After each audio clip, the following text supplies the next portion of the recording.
Brother Dennis and Sister Brenda. Good to see Sister Brenda here tonight. Let's also continue to remember Brother Joe and Sister Barbara. And let's also continue to remember Sister Monica. Are there any other special requests as we pray? Sister Patsy.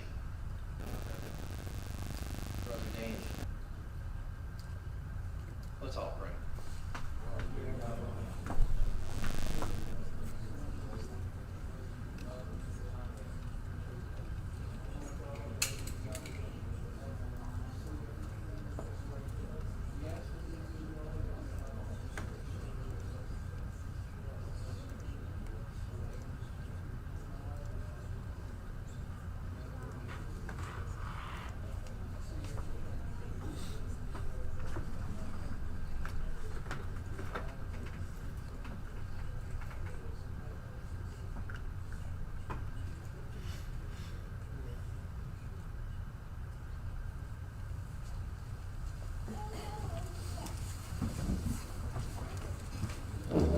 Everybody help me sing, I Have Found the Way.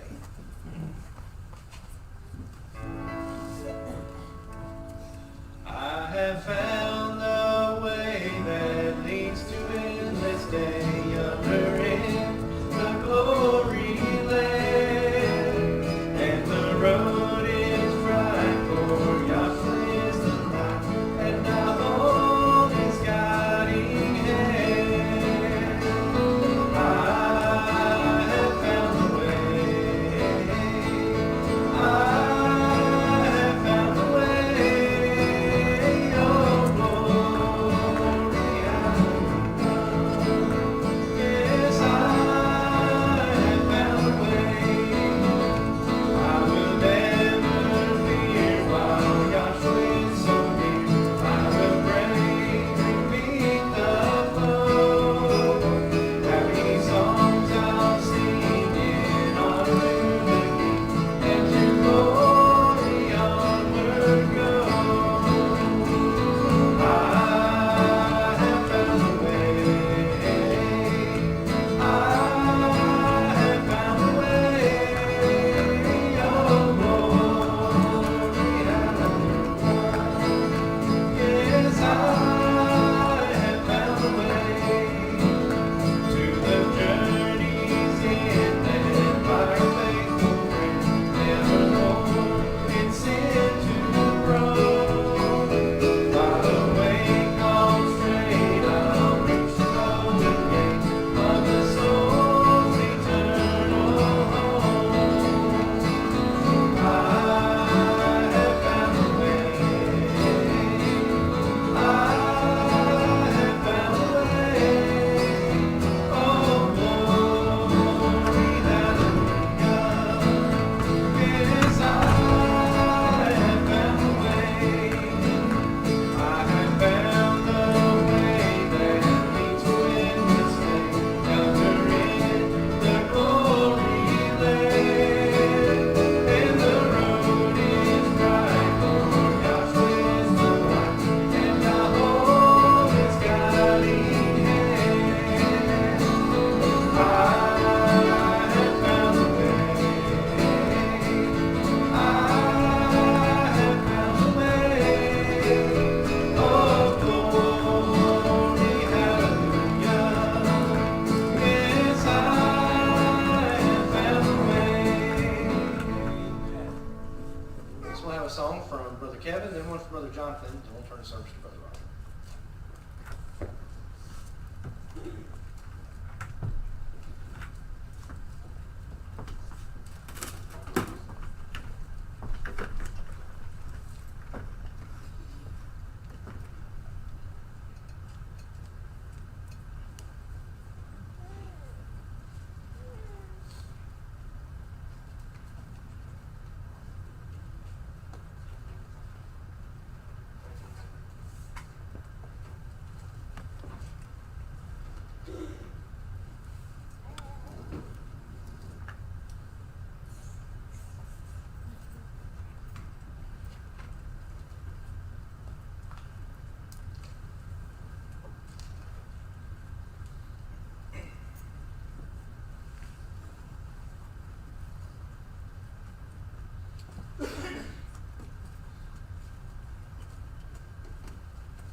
Be thou my vision, O Lord of my heart.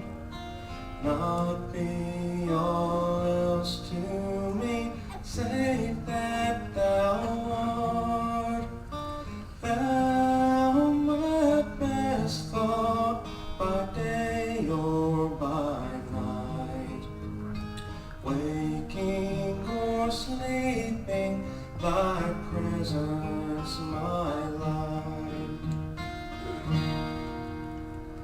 Be thou my wisdom, and thou my true word. I ever with thee, and thou with me, Lord. Thou a great Father, and I thy true Son. Thou in me dwelling, and I with thee one. Riches I heed not, nor man's empty praise. Thou my inheritance, now and always. Thou and thou only, first in my heart. High King of heaven, my treasure thou art. Oh God, be my everything, be my delight. Yahshua, my glory, my soul satisfied. Oh God, be my everything, be my delight. Yahshua, my glory, my soul satisfied.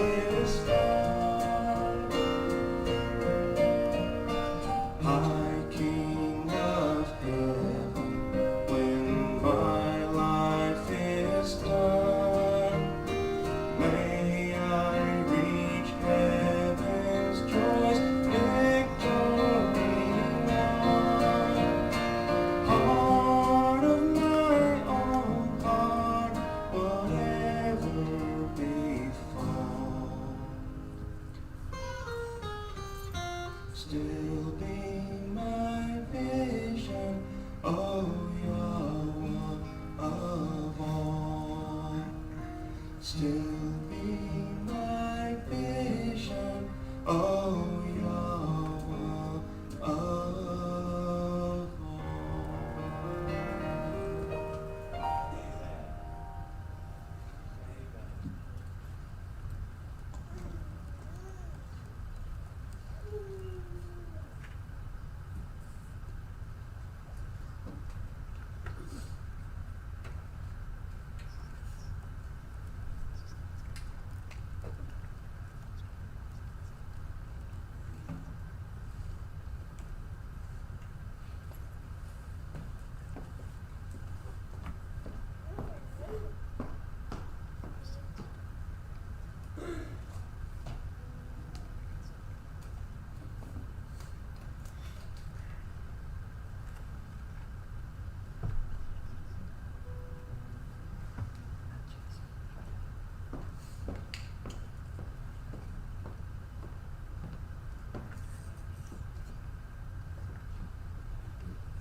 never ceasing, call for songs of loudest praise. Teach me some melodious sonnet, sung by flaming tongues above. Praise your name, I call upon it, holy name of Yahweh.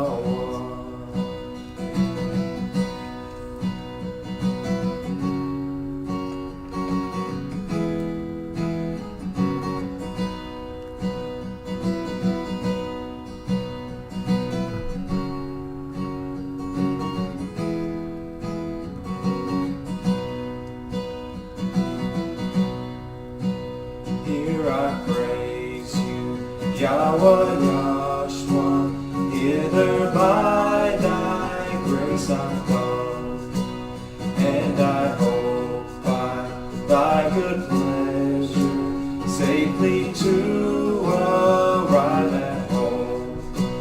Yahshua sought me when a stranger, wandering from the fold of God, he to rescue me from danger interposed his precious blood.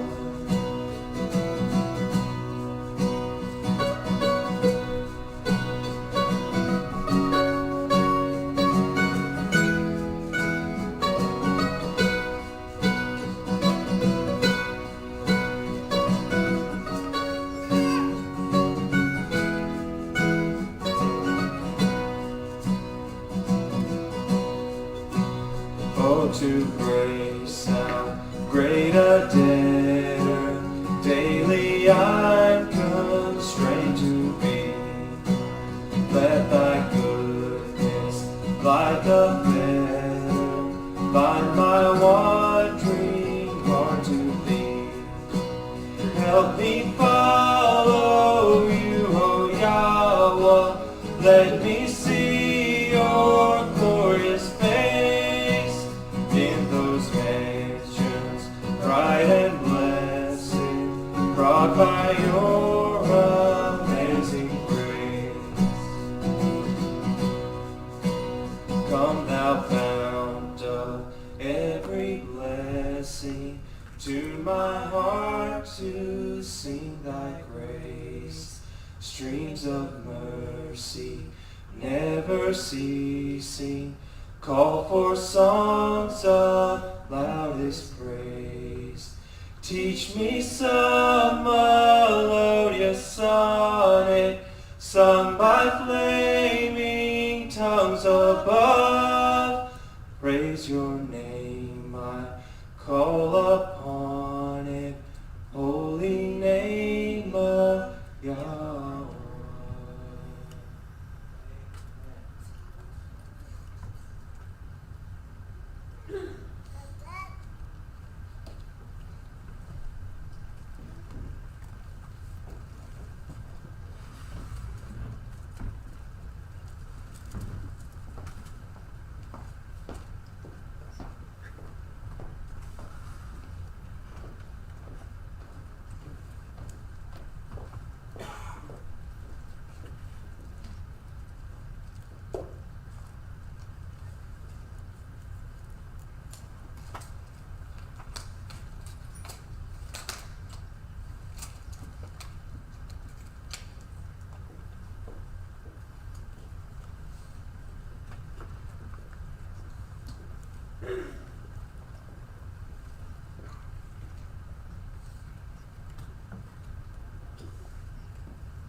Good evening.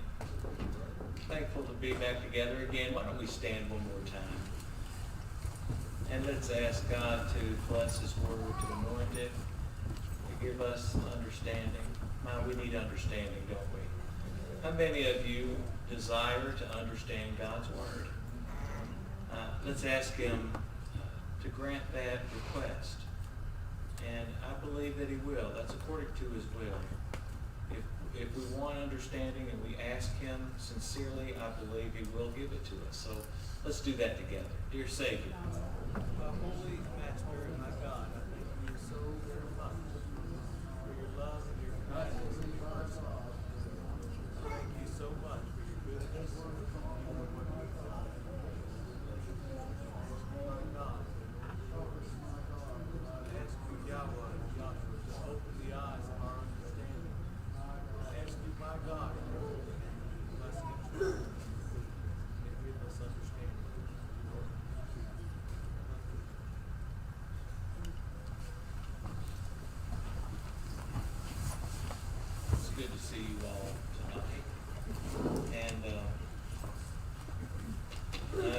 understand that Robertson County has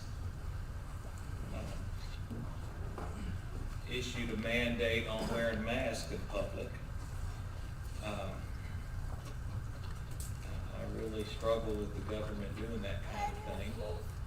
But my understanding is that it's when we cannot social distance. So the whole idea of us meeting here is so that we can maintain that distance. Of course, there's nothing, I think that we should, if we have to be close together or something like that, I think we should wear the mask right now since it's raging. People that are that need to health-wise make sure they don't come in contact with that virus. I think that's wise to wear the mask as well. But let's work to keep our distance like we're supposed to, and hopefully then we'll line up with whatever mandate they have going this day. And it may change tomorrow, so we'll see what happens. But I want us to pray that God would be a shield. What do you all say to that? I think we should do all we know to do, and I'm certainly not downplaying this. It's something we have to respect. But I do believe if we as a people do all we know to do, then I believe God will help us. What do you all say? Yeah, so we need to be careful. We need to be cautious. But we certainly need to protect those that are vulnerable. So let's be mindful of our distance. And I'm praying, God willing, this thing will be over. Maybe there will be a vaccine for it soon. And we'll get back to normal. I really miss us being free to talk, to hug each other, to be close together, to fellowship in that way. And hopefully it won't be long and we'll be back there again. That's my prayer, my request before Yahweh Yahshua. Somebody tell me what we talked about here Sunday. Who remembers some of what we talked about Sunday? A living sacrifice. Yeah, that's the title, isn't it? That Brother Dale calls me now, and he says, "What's the title for that lesson?" I don't know. That's somebody else. A living sacrifice. That's right. Somebody else. Let's add to what Brother Wade.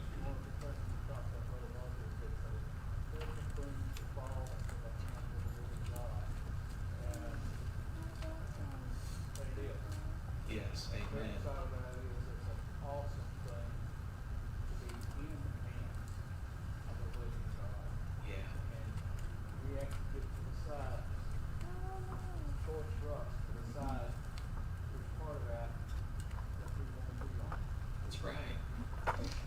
That's right. I remember when he looked over Jerusalem and they neglected and refused to accept him as the Messiah. And he said, don't you realize that I would have gathered you in, right? As a hen would, those babies, pull them in. So Brother Ed said, it's awesome to be held by him. The key to that other is that some will fall into his hands in referring to the judgment. It's a very fearful thing if we haven't served God. Somebody else, anyone else have something you'd like to add to that? You talked about the Communist Manifesto and how Islam was using that to tear down our liberty. Yeah, that's good, Brother Dave. We did talk some about, before we began our Bible study, about the things that are going on in the Communist Manifesto, and those people that are hiding for every cause that comes along. They hijack it and they start working that socialism and the destruction of democracy. It's something to watch. It's something to pray about. And I pray that God would put a love in our hearts for the documents, the founding documents of this country. And the men that played a part in that, they were not devils. They were people. If you want to find fault, you can put any human being under a microscope and you can find fault in their life, all but Yahshua himself. And so these were not men of the devil. They were men that God led. He led their mind. That bringing down the monarchs was part of prophecy, and it's what is called Armageddon, that people are still looking to see that happen. The United States played a part in that. And those monarchs, they came down. What did they have in common with that fourth kingdom and the emperor? There was no freedom of religion. They believed that God-given rights were to the emperor. Later, those provinces became kingdoms or countries, and the kings declared divine rights from God and not the people. God tore it down. He tore that down. He tore down that fourth kingdom, and then the battle began around, we know that that was around the 900s when things got going, and he tore down those kings one by one by one. And what he did with the founders of our country is he dealt in their minds to start a country. It was radical. You see, to us, it's all we've ever known. But to have a constitution that says we the people, a Declaration of Independence is part of our founding documents that says that all mankind have the right from God to seek out their own happiness, that was radical in the day. It was crazy. That's why they called America an experiment. Those men were led by God. And I pray that he'd put a love in our heart for those founding documents and give us an understanding so that we make wise decisions and support people that uphold those documents. God had a hand in that, and I praise him for it. Sister Monica, you started to say something a minute ago. Just to the lesson, I've written down, can't do the work of the priesthood if you have sin. And then what else, the other that stood out to me was prayer, particularly you talked about unauthorized. Yeah. You also, you ended by saying, we must pray, show me where my problems are. Yeah, that's good, Sister Monica.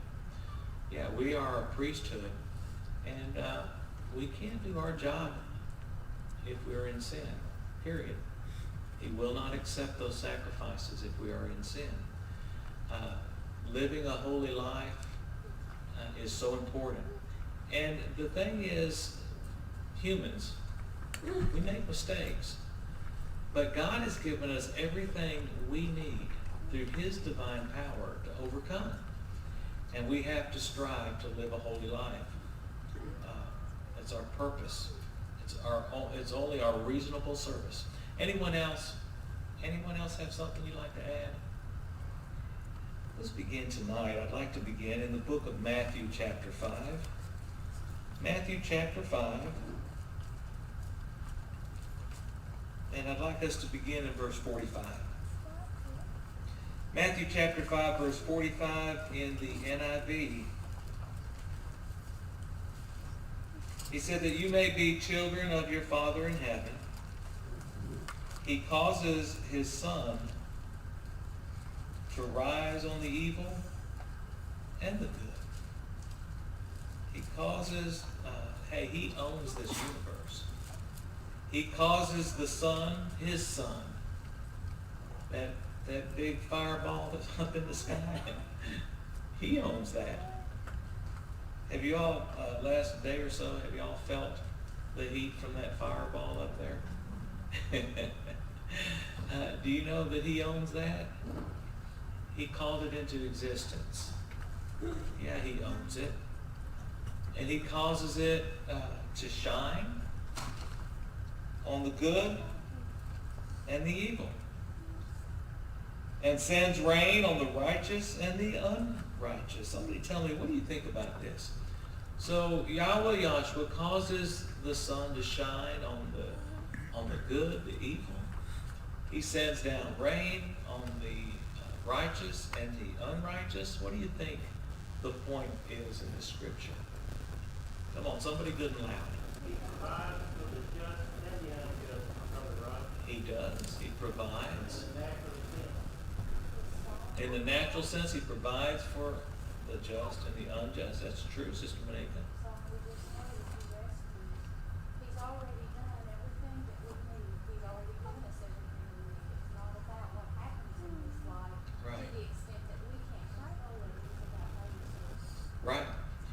good. So you plant a garden, you need the sun, right? And you need the rain. And Yahweh Yahshua makes it happen for the good and for those that are evil, that are ungodly. And so in the natural sense, he does that, as Brother Robert said, and Sister Monique was hit more on the spiritual side of it. He does that as well. We go through things. Just because you serve God does not mean that you're not going to go through trials. What do you all say to that? Anyone in here trying to live a righteous life and can testify that, hey, problem free. This is the life for me. No problems, no worries. Anyone? Anyone want to raise your hand to that? No. The righteous will get rain as well. The righteous will have storms in their life.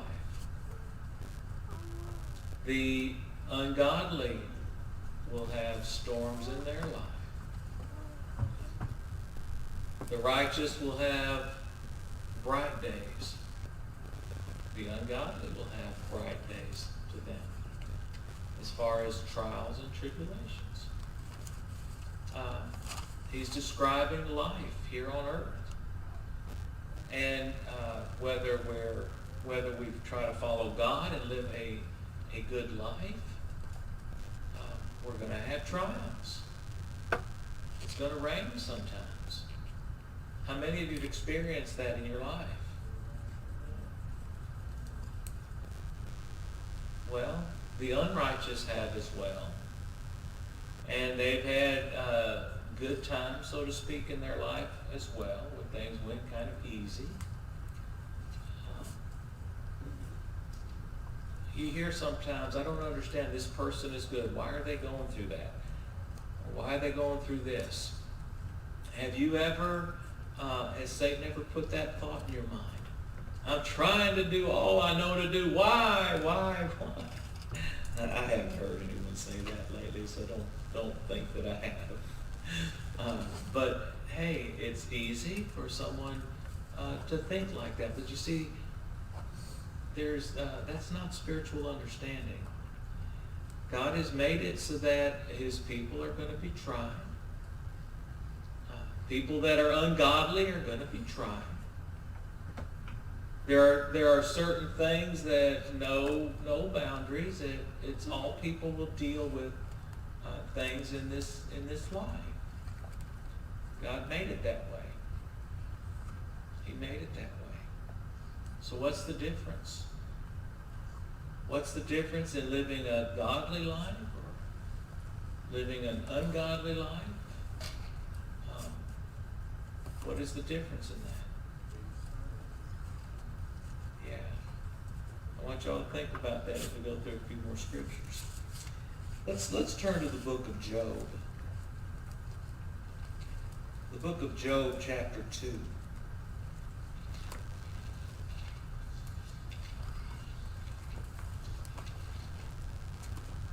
I'd like to look at verse 9 here, beginning with in the NIV again. It's Job chapter 2, verse 9. And we know about Job. And all that Job went through and the trials. We know why he went through it. We know what was going on. When Satan presented himself to Yahweh and wanted to attack Job. And Yahweh lifted the hedge and allowed it to happen. Why? Because he allowed it to rain on the just and the unjust. He allowed the sun to shine on the evil and the good. And so Job went through a tremendous trial and lost everything. This time he was hit with the sores all over his body in excruciating pain. His wife didn't understand. She wasn't at the spiritual place that Job was at. And obviously we know later his 3 friends came and they weren't at the spiritual understanding where Job was. But listen to what happened. His wife said to him, "Are you still maintaining your integrity? Curse God and die." Not understanding what was happening. He replied to her, "You're talking a foolish woman." He said, "That's foolish talk." He said, "Shall we accept good from God and not trouble? Should we accept good and not accept when trouble comes?" He said, in all this, Job did not sin in what he said. Job maintained that integrity spiritually. And so he said, would we not accept trouble as we accept good? Somebody talk to me real quickly. What did it take for Job to make such a statement?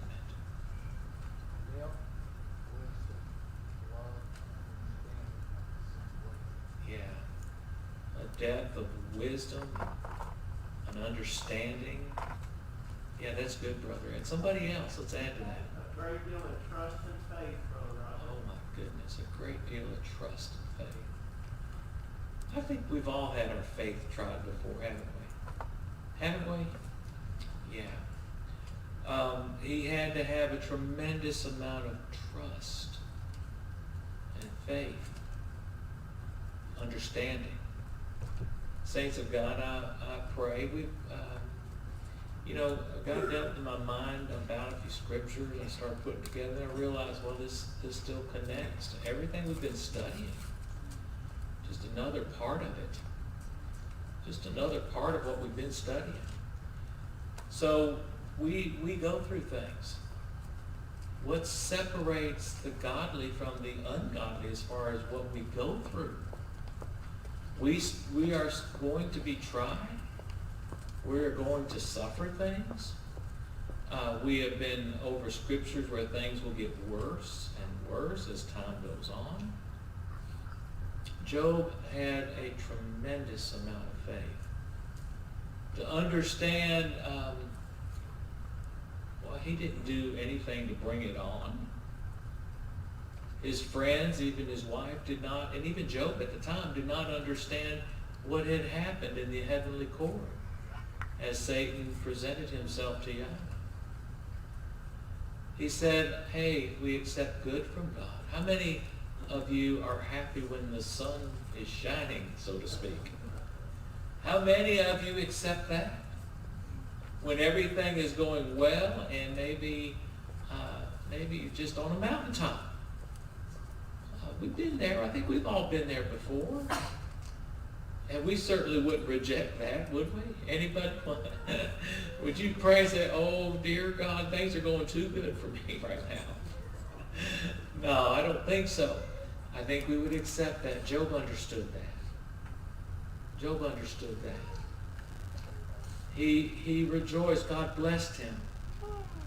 And he rejoiced in that blessing.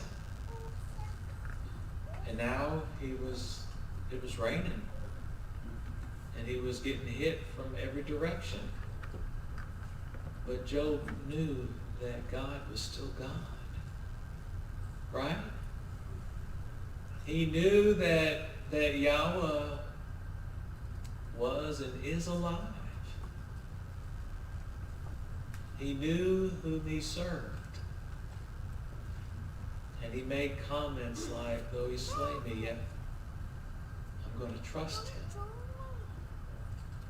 When we see the things going on in this world, where are you in that? Does it create anxiety? Or do you trust him? Do you trust him? Are we in a place like Job to where we say, dear Yahweh Yahshua, we accept the good and we'll accept the trials that we have to go through? And what's the purpose of the trial? Tell me. To help us to grow and increase our faith. Yeah, that's good. That's good. And to bring glory to the name of Yahweh Yahshua. What do you say to that? I've heard Sister Monica say that many, many times over the last few months. That if through the trial we bring glory to the name of Yahweh Yahshua, then all is good. That's right. It requires faith to say that. It requires faith. And here was Job, and he truly was alone in this, except for God. Even the people that were closest to him were off base on it. And I love the statement he made. We accept good. Well, if we accept good, then what about the trials? Do you know, saints, that we should walk the same through both circumstances? What do you all say to that? Come on, what do you say to that? That's trust and faith. Job had it. He really had it. I'd love to talk more about him, but let's go to the book of John, chapter 16. I want to grab something here. Very familiar verse. John chapter 16, and we're going to look at verse 33. In the NIV, this is Joshua speaking. He said, I've told you these things so that in me, that in him, Yahweh Yahshua, you may have peace. So he talked about many things. He taught so many beautiful things to the apostles, his disciples, and then he told them to go teach others about it. And the purpose in so much is that we would realize that in him there's peace. He didn't say that in me there's peace when the sun's shining.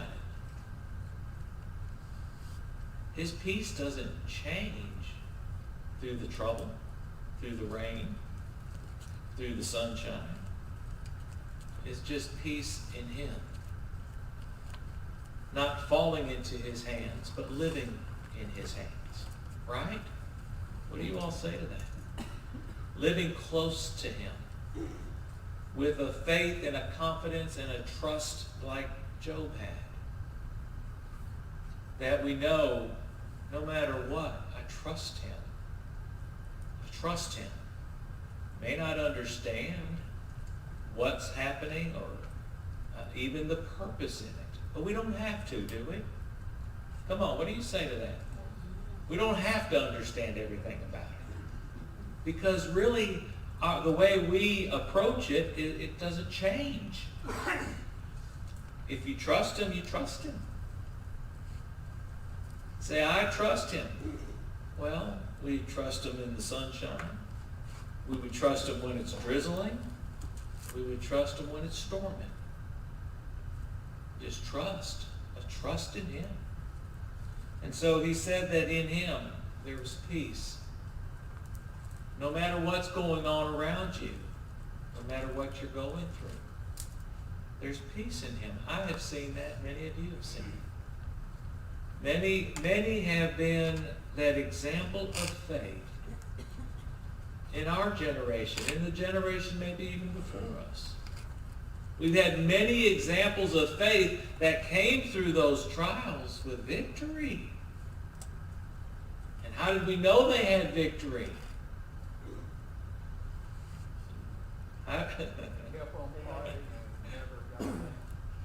Yeah, they kept fighting.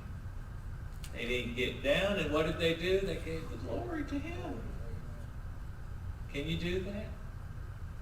In the hardest trial, can you look up with a smile and say, I praise you, Yahweh Yahshua? We have to understand what the purpose of this life is to do that. What do you all say? We've got to understand what the purpose of all this is. The purpose of this is not to accumulate everything in this world, whether it's material or fame or whatever it is, respect or whatever that comes from the world. To understand that that's not what this is about. That is so temporary. Our lives are so temporary. Fulfilling the flesh is so temporary. We have our eyes set on something much bigger. And we have a God that made a way for us. He came down and he paved the way before us. And then he said, follow in my steps. But you got to understand. We have to understand when it's raining, understand what's going on and why. When we suffer, to understand that this is temporary and there's a purpose. What is the purpose? To bring glory to his kingdom. As we've been talking, to shine his holy light. Let's go a little bit further in this verse. I told you these things so that in me you will have peace. He said, in this world, listen, saints, I know you know this, but let's really set our minds to it. In this world, you will have trouble. Tribulation, the King James translated. You will have trouble. He said, but take heart. What does he mean by that? Take heart. Come on, somebody good and loud. What did he mean? Don't be discouraged. Keep a merry heart. Keep your victory, your peace. How do you do that? In this world you're going to have trouble, but take heart. Don't let it change how you approach each day. That's victory. Be courageous, Brother Bob. Be courageous. Hey, I have witnessed that. I'm witnessing that. I praise God for those that have such a trust, such a faith in God that whatever it is, it's okay. I trust him. He's got you. Do you realize that? Those hands of his are big enough to hold us all. We're not falling into his hands. We live there. That's the difference of the righteous and the ungodly. Did we deserve it? No. But he made a way, and then he said, whosoever will, let him come. I'll gather you right in. And we made a choice through his holy mercy. By his grace, we made a choice to serve him. And then he carries us. Saints, as long as he's carrying you, it's going to be all right. What do you say to that? I don't know, and we don't know what each one of us go through. We don't know. Sometimes we have a little insight, but we don't understand the depths of what each one of us are facing. And I don't know every detail of what you're facing, but Yahweh Yahshua does. You're in his hands. All we got to do is trust him. Trust him. Have faith. Believe him. He's made you promises. I want you to make that personal, like we did about his love. Don't say he's made us promises. Well, that's true, but he's made you promises. That he'll go with you. That he won't withhold any good thing from you if you love him. What does that really mean? How does he define what's good for us? We really love you, man. In hard times, we know we can count on Yahweh Yahshua. But in hard times, we count on us. That's right. I want to be a friend of him. That's good. Just like all of you can be a friend of him. That's good. That's really good, Brother Martin. That's so true. He said, take heart. Be courageous. I like that. He said, I've overcome this world. Do you know he's overcome this world? He conquered it. What's good for us? What's good for us is whatever it takes to, number one, prepare us for that day of judgment. And equally as important, to shine his light, fulfill our purpose in his kingdom. He said, be of good cheer. Look at his life.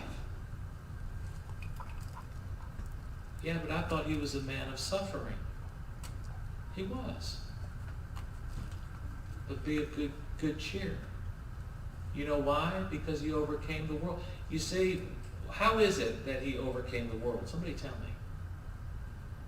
Where's the proof? He was sinless and he was the first to raise from the dead, but it did not, he had to have no sin in order to do that. Yeah. Perfect law. He resurrected. Death couldn't hold him. He overcame the world. You see, that's good. That's the definition of good. He overcame it. Sin couldn't hold him. He's alive. That body that he prepared, of course, the spirit is from eternity through eternity. But when he took on that flesh, then there was work that had to be done in order for that flesh to live or be changed to a spiritual body to live forever. He suffered. He went through so much. But it's all good. Take heart. Follow his steps because he's alive. For how long?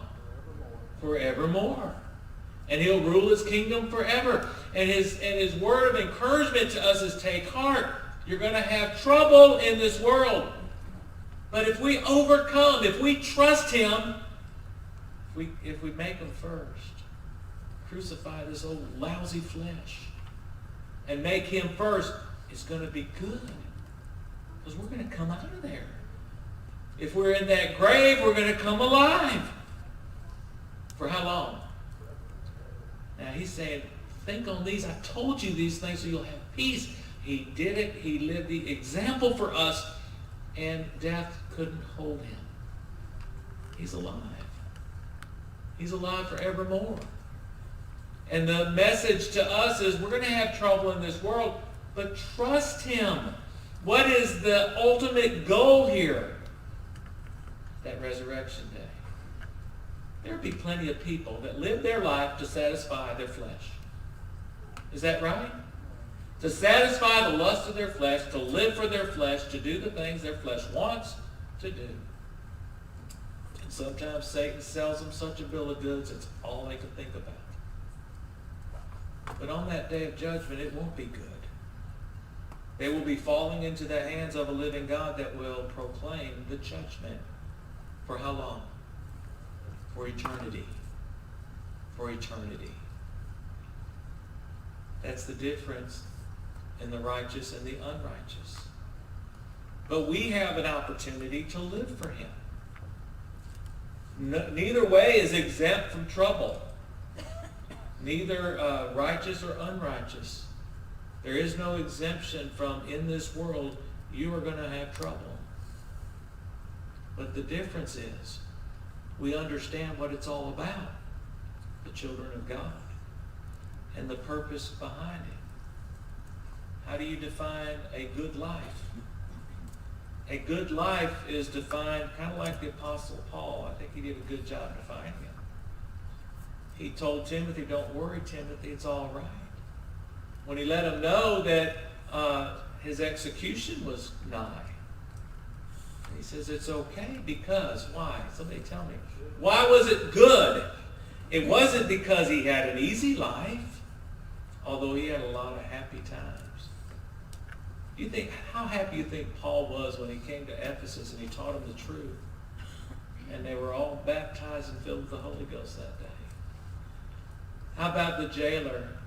Do you think Paul was, I would imagine there were times just like us that Paul just cried.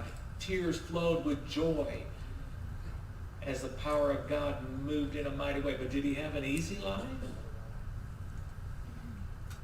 Well, what did he tell Timothy? I kept the faith, Timothy. I finished my course or my purpose. How did he do that? How did he do that? How could he do it? When he was beaten, why didn't he just say, I've had enough of this. I'm going to go find me a cave. I'm tired of these beatings. No, he knew the end game. He knew the purpose of it. And he would not be set back from achieving his goal. And then he said, Timothy, there's a crown of life waiting for me. And then Paul, in his way, always encouraging the church.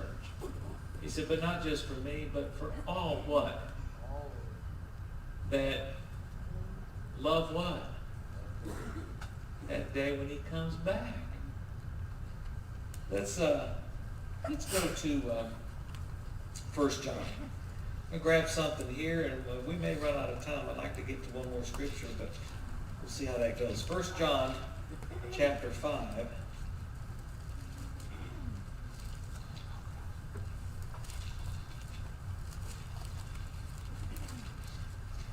I'd like to just grab verse 4 here. 1 John chapter 5 and verse 4 in the NIV, he said, for everyone born of God overcomes the world. So we know that Joshua said, be of good cheer. I've overcome the world. He's our example. And we can do the same thing through his power. By leaning on him and not the flesh. And that's what Joshua taught us. When he took on that fleshly body, that was the lesson. He did not depend on flesh. He depended on the Spirit. And that's what we have to do as well. He said, this is the victory that overcomes the world. Listen close. This is the victory. How many of you want to overcome this world? I tell you what, I don't do this very often, but if you want to overcome the world, I'd like to hear a big amen. Okay, did anyone sitting next to somebody not say amen? Tell them. I could hear it pretty good. It wasn't as loud as I was hoping for, but it's okay. I do believe that we want to overcome this world. Because I see somebody laughing back. Anybody want to tell them somebody? Overcoming this world is critical. And here's how we do it. Through our faith. Can you all see that? Even our faith. That is what is going to give us the ability to overcome. To overcome this world. It's our faith. It's going to require that. When we are going through a trial, when hard times hit, what will carry us through that? Why is it faith? Why is faith such a game changer for God's people? Somebody tell me. Anyone? It is. Why? That's good. Why? It holds us close to him. I like that.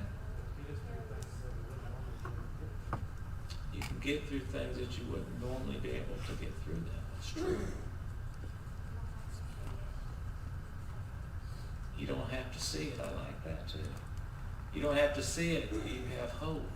You can touch it, Brother Ross. What's that? You can touch it. You can touch him. The more faith, the more trust. The more you trust him, the more faith you have, the more you trust him. You don't have to see the end of it. Because you have hope of that day when he comes back. And we understand that the end of the trial is not what's important. What's important is that we keep the faith through it. And what's going to happen at that end time. Let's go to Hebrews chapter 11. I'm gonna read through these fairly quickly. I'd like to spend a little more time on it, but Hebrews chapter 11, let's start with verse 1 in the NIV. It says, now faith is the confidence in what we hope, you see. Faith is the confidence in what we hope for and assurance about what we do not see. We know as Job. We don't know the end of the trial, but we know and have confidence in the one who does know. We have faith and confidence in the one. We have hope in him. And we know through our faith that he holds the future. And he knows what's going to happen. He knows what's good. And he will prepare us for that day when that seventh angel sounds. So let's read a few of these. By faith we understand that the universe was formed at God's command, so that what is seen was not made out of what was visible. Yet our so-called intelligent scientists, as far as this world is concerned, they look at what's been created as what created. He said, no, we know by faith that God spoke into existence, the creation. Verse 4, by faith Abel brought God a better offering than Cain did.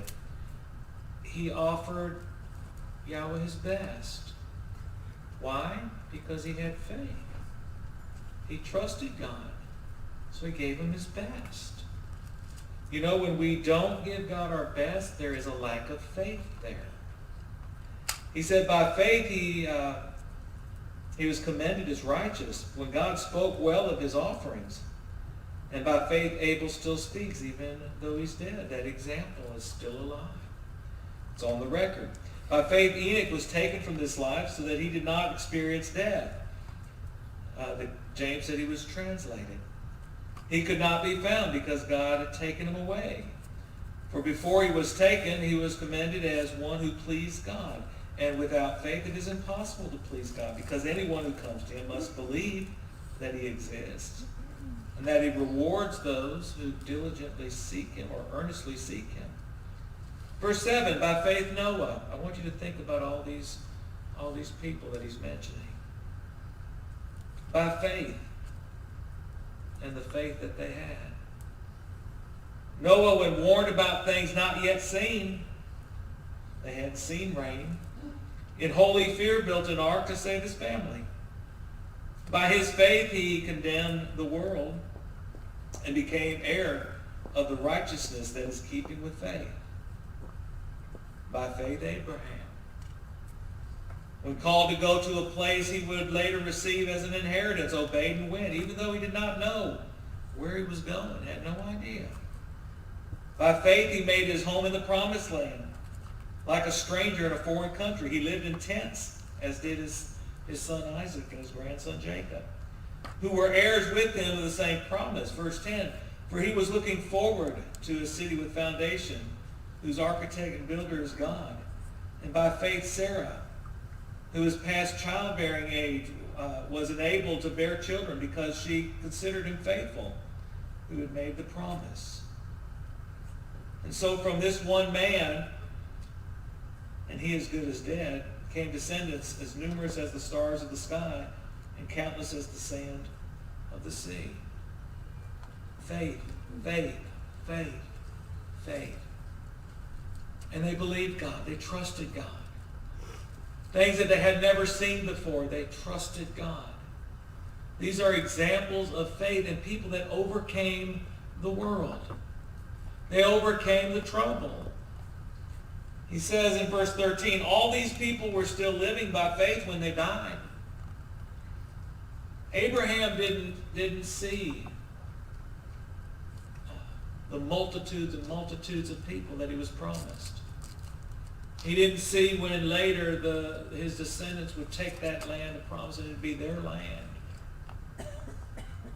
When he died, he still had hope and faith. He didn't see, and many of these didn't see those final things come to pass, but they died knowing, fully convinced that God would fulfill the things he said. Many in our people that we've known have passed away. And they haven't seen the resurrection. But I know people who passed away with full confidence that their king was coming back for them. He said that, again, all these were still living by faith when they died. They did not receive the things promised. They only saw them and welcomed them from a distance. Admitting that they were foreigners and strangers on earth, people who say such things show that they are looking for a country of their own or a new place, a different place. We are looking for an eternal country whose maker is God. Verse 15, if they had been thinking of the country they had left, they would have had opportunity to return. Same for us today, but it's spiritual. If you're thinking about the world, you see. Rather than that place that he has promised. While we can't see that place that he said he prepared for his people, what's going to hold us to work for that? It's that faith, that hope. In times of trouble, what's your anchor? What's going to anchor us to keep us from looking back at that country or that world that we live in and making that our home? It's the faith that we have, the hope that we have, the full assurance that we know what God said he is able to fulfill. And not only is he able, he will fulfill it. Verse 16, instead they were longing for a better country, a heavenly one. Listen to this. Therefore, Brother Marcus, what you said earlier reminded me of this. Therefore, God is not ashamed to be called their God, for he has prepared a city for them. But we haven't seen it yet. We haven't seen it. He showed it to John in prophecy, and John wrote about it. But we can't understand it. Not until it happens. Jump down to verse 39. There's a lot of others we're going to have to move on as we're out of time. But verse 39, these were all commended for their faith. Yet none of them received what had been promised. But as we read earlier, they went to their grave and their faith was intact. It was still there. It wasn't shaken by the trouble of this world. Now, verse 40, since God had planned something better for us, so that only together, with us, would they be made perfect. What do you think about that?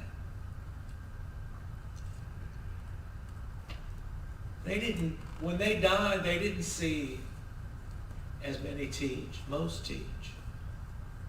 They didn't see Joshua and go on into heaven, and they're looking down on us, and they're sad when we're sad. My goodness, heaven is a place where there are no tears. What he just said here is that there's a better thing. They're not going to go without us. The people that have died in that faith, they're in a state of sleeping. They're waiting for that day when that seventh angel sounds the trumpet and declares, time shall be no more. They're going to come forth. He's still holding them. He's not going to let go of his children. He's still holding them. They're sleeping, they're resting, waiting. But what's so awesome is they didn't go on and see those promises before we got to, or anyone else. No, he said on that day, we will do that together. Do you know on that day we'll all be the same age? What do you think about that? That spiritual body, we will all be the exact same age. And we're all going to live the exact same eternity. We will all be the same. And we will be forever with our great King. Now that's encouraging. Is it to you? That is our purpose, saints. That is why we are here, to prepare for that day. But it's a beautiful life while we're doing it.